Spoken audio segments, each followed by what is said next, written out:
Hello ವೀಕ್ಷಕರೇ, ನಮಸ್ಕಾರ. ತಮ್ಮೆಲ್ಲರಿಗೂ ಮತ್ತೊಮ್ಮೆ ಸುಜಾತ ಕಿಚನ್ಗೆ ಸ್ವಾಗತ ಸುಸ್ವಾಗತ ಕೋರ್ತಾ ಇದ್ದೀನಿ. ನಿಮ್ಮ ಸುಜಾತ.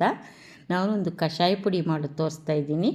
1 ಬಟ್ಲು ಧನಿಯಾ, 1 ಬಟ್ಲು ಜೀರಿಗೆ, 1/4 ಬಟ್ಲು ಇದು ಕಾಳು ಮೆಣಸು, ಆಮೇಲೆ ಒಂದು 10-15 ಬಾದಾಮಿ, 1 ಚಮಚ ಸೋಂಪು ಕಾಳು, ಆಮೇಲೆ 1 ದೊಡ್ಡ ಚಮಚ ಮೆಂತ್ಯ. ಇದಿಷ್ಟನ್ನು ಸಪ್ರೇಟ್ ಆಗಿ ಎಣ್ಣೆ ಹಾಕದೇ ಹುರಿಬೇಕು ಫ್ರೆಂಡ್ಸ್. ಸಣ್ಣ ಉರಿಯಲ್ಲಿ ಹುರಿಬೇಕು, ಎಣ್ಣೆ ಹಾಕಬಾರ್ದು. ಇದು ಅಂದರೆ ಕಷಾಯ ಪುಡಿ ಮಾಡ್ಕೊಂಡು ಇಟ್ಕೊಂಡ್ರೆ ಒಂದು 5-6 ಏಲಕ್ಕಿ ಹಾಕಿದ್ದೀನಿ. ಇದೆಲ್ಲ ಇವಾಗ ತೋರಿಸ್ತಾ ಇದ್ದೀನಿ ಹುರಿಯೋದು. ಇವಾಗ ಒಂದೊಂದಾಗಿ ಹುರಿಬೇಕು ಸಿಮ್ಮಲ್ಲಿ. ಎಣ್ಣೆ ಏನು ಬೇಡ. ಇದು ಮಾಡಿ ಇಟ್ಕೊಂಡ್ರೆ, ಒಂದು ಡಬ್ಬಕ್ಕೆ ಹಾಕಿ ಇಟ್ಕೊಂಡ್ರೆ 1 ತಿಂಗಳು ಬರುತ್ತೆ ಫ್ರೆಂಡ್ಸ್. ಈ ಪುಡಿ ತುಂಬ ಗಮ್ಮನ್ನುತ್ತೆ. ಕಷಾಯ ಮಾಡುವಾಗ ಟೀ ಕಾಫಿ ಬದಲು ಇದು ಕುಡಿಬಹುದು. ಆರೋಗ್ಯಕ್ಕೆ ತುಂಬ ಒಳ್ಳೆಯದು. ಮೆಂತ್ಯನೂ ಒಂಥರ ಔಷಧನೇ. ಜೀರ್ಣಶಕ್ತಿಗೆಲ್ಲ ಇದು ಜೀರಿಗೆ ಇದೆಲ್ಲ ತುಂಬ ಒಳ್ಳೆಯದು. ಬೆನ್ನೋವಿಗೂ, ಈಗ ಸಂಧಿವಾತ ಇದ್ದವರಿಗೆಲ್ಲ ಜೀರಿಗೆ ಕಷಾಯ ಕುಡಿದ್ರೆ ತುಂಬ ಒಳ್ಳೆಯದಾಗುತ್ತೆ ಅಂತಾರೆ ಡಾಕ್ಟ್ರು. ಸ್ವಲ್ಪ ಜೀರಿಗೆ ಹಾಕ್ಕೊಂಡೆ, ಧನಿಯಾ ಜೀರಿಗೆ ಆಯಿತು. ಇವಾಗ ಎಲ್ಲ ಸಣ್ಣ ಉರಿಯಲ್ಲಿ ಒಂದೊಂದಾಗಿ ಹುರ್ಕೊಂಡು ಒಂದು ದೊಡ್ಡ ಪಾತ್ರೆಗೆ ಹಾಕ್ಕೊತೀನಿ. ಎಣ್ಣೆ ಹಾಕುವಾಗಿಲ್ವಲ್ಲ. ಈಗ ಕಾಳುಮೆಣಸು ಒಂದು 10 ಅಂದರೆ 1/4 ಸ್ಪೂನ್, ಅರ್ಧ ಸ್ಪೂನೇ ಇದೆ. 10 ಹೆಚ್ಚು ಕಡಿಮೆ ಒಂದು ಅರ್ಧ ಚಮಚ, ಒಂದು ಚಮಚ ಹಾಕ್ಕೊಂಡಿದ್ದೀನಿ.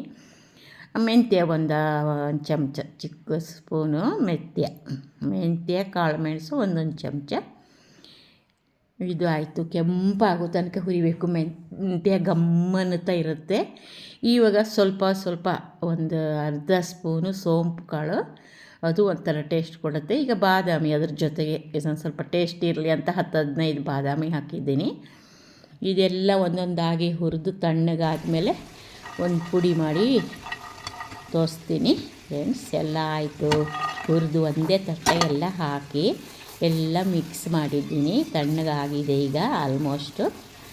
ಇವಾಗ ಒಂದು ಮಿಕ್ಸಿ ಜಾರ್ಗೆ ಹಾಕಿ ಗಮ್ಮಂತ ಒಂದು ಪುಡಿ ಮಾಡ್ತೀನಿ ನೋಡಿ. ಗರ್ರಂತ ನೈಸು ಪುಡಿ ಮಾಡಿ ಇಟ್ಕೋಬೇಕು. ಒಂದು 8 ಏಲಕ್ಕಿ ಹಾಕಿದ್ದೀನಿ ಇದಕ್ಕೆ ನೋಡಿ ಫ್ರೆಂಡ್ಸ್. 1-2 ಸರ್ತಿ ಮಿಕ್ಸಿ ಮಾಡಿಬಿಟ್ರೆ ಆಯಿತು. ಯಾಕಂದರೆ ಎಲ್ಲ ಚೆನ್ನಾಗಿ ಹುರಿದಿದ್ದೀವಿ. ಇವಾಗ ನೀವು ಇದೊಂದು ಸ್ವಲ್ಪ ಒಂದು ಅರ್ಧ ಗ್ಲಾಸ್ ನೀರಿಟ್ಬಿಟ್ಟು ಇದು 1 ಚಮಚ ಹಾಕಿ ಕುದಿಸಿದರೆ, ಆಮೇಲೆ ಹಾಲು ಒಂದು ಅರ್ಧ ಗ್ಲಾಸ್ ಹಾಕಿದರೆ, ಬೇಕಂದರೆ ಬೆಲ್ಲ ಹಾಕ್ಕೋಬೋದು. ಸಕ್ಕರೆ ಅಂತೂ ಯೂಸ್ ಮಾಡೋದು ಬೇಡ. ಸಕ್ಕರೆ ಹಾಕ್ಕೊಂಡು ಒಂಚೂರು ಬೆಲ್ಲ ಹಾಕ್ಕೊಂಡು ಆರಾಮಾಗಿ ಕುಡಿಬೋದು. ಯಾಕಂದರೆ ತುಂಬ ಟೇಸ್ಟಾಗಿರುತ್ತೆ. ನಾನು ದಿನಾಲೂ ಇದೇ ಕುಡಿತೀನಿ ಮನೆಯಲ್ಲಿ. ಬೆಳಿಗ್ಗೆ 1 ಟೀ ಕುಡಿಯೋದು, ಮತ್ತು ಸಂಜೆ ಹೊತ್ತು ಈ ಸುಮ್ಮನೆ ಬೇರೆ ಟೈಮಲ್ಲೆಲ್ಲ ಈ ಜೀರಿಗೆ ಕಷಾಯನೇ ಕುಡಿಯೋದು. ನೋಡಿ ನೈಸಾಗಿ ಪುಡಿಯಾಗಿದೆ ನೋಡಿ. ಇದು ಹಸಿದು ಜೀರಿಗೆ ಪುಡಿ ಮಾಡಿ ಇಟ್ಕೊತಾರೆ ಒಬ್ಬೊಬ್ಬರು, ಆದರೆ ಇಷ್ಟೊಂದು ಸ್ಮೆಲ್ ಚೆನ್ನಾಗಿರಲ್ಲ. ಇದು ಫುಲ್ ಗಮ್ಮನ್ನಂತೆ. ಮೆಂತ್ಯ, ಕಾಳುಮೆಣಸು, ಜೀರಿಗೆ, ಧನಿಯಾ, ಏಲಕ್ಕಿ ಎಲ್ಲ ಒಟ್ಟಿಗೆ ಆಗಿ ಪೌಡರ್ ನೋಡಿದರೆ ನೀವು ಒಂದು ಸರ್ತಿ ಟ್ರೈ ಮಾಡಿ. ಆದರೆ ನಾನು ಬಾಟ್ಲಿ ದಬ್ಬಕ್ಕೆ ತುಂಬ ಇಟ್ಕೊಂಡಿದ್ದೀನಿ. ಓಕೆ, ಹೇಗಾಯ್ತಂತ ಒಂದು ಕಮೆಂಟ್ ಹಾಕಿ. ಆದರೆ ಟ್ರೈ ಮಾಡಿ ನೋಡಿ ಫ್ರೆಂಡ್ಸ್. ಬಾಯ್.